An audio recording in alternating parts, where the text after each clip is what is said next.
Hello po sa inyong lahat mga ka-crypto. Ako po si Pinoy Crypto Trader at sa video na ito ay atin pong pag-uusapan ang tungkol dito sa komento ni ka-crypto dito. Kung sabi po niya rito ay sa tingin niyo po ba ay posibleng tumaas ulit si Bitcoin?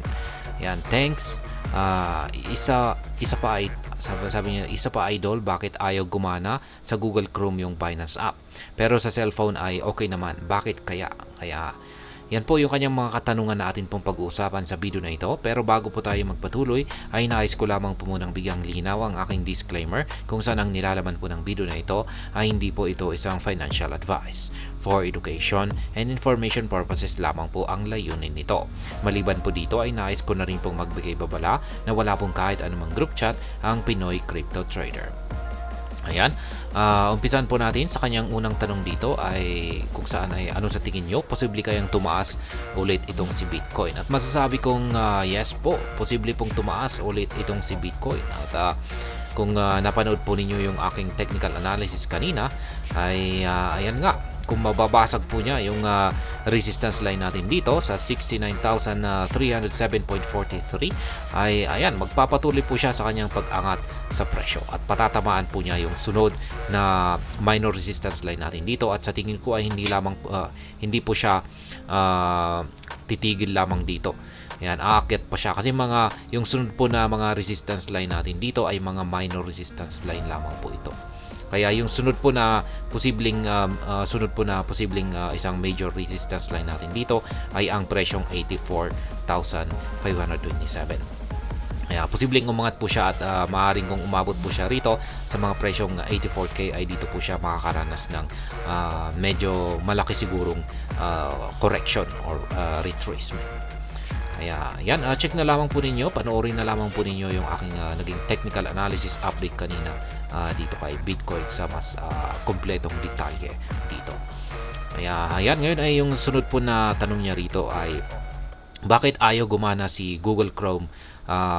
Yan, kung bakit ayaw gumana ang Binance app or yung Binance trading platform dito sa Google Chrome. At yan, mukhang hindi pa alam ni ka-crypto rito kung ano yung nangyayari kay Binance. Kasi hinabol na po ng Philippine SEC itong si Binance at pinatigil po nila yung kanilang operasyon dito. Kaya ang una pong ginawan lang hakbang ay humiling po sila ng tulong sa NTC. Yan, sa NTC natin dito, ang National Telecommunications natin.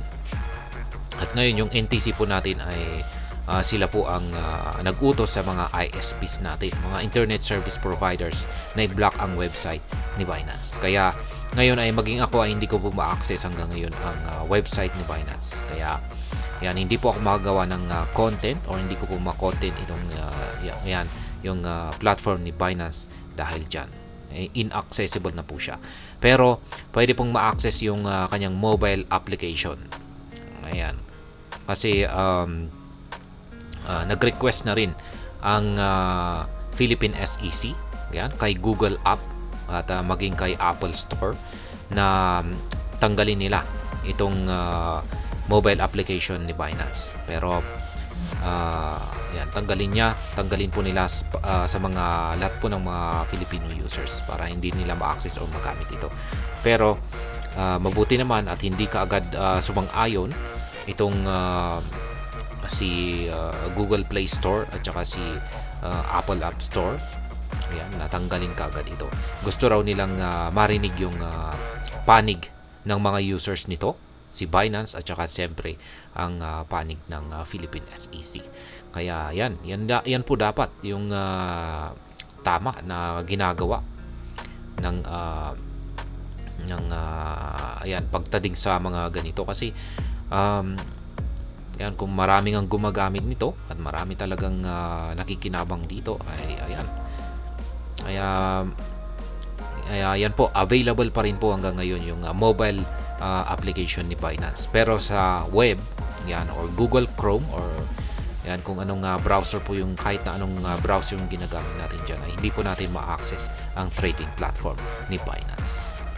Kaya ayan, para kay ka-crypto At hanggang dito na lamang po tayo sa video na ito. Sana po ay inyong nagustuhan ang aking paliwanag dito. Kung inyo po itong nagustuhan ay pakiclick lamang po ang like button nito.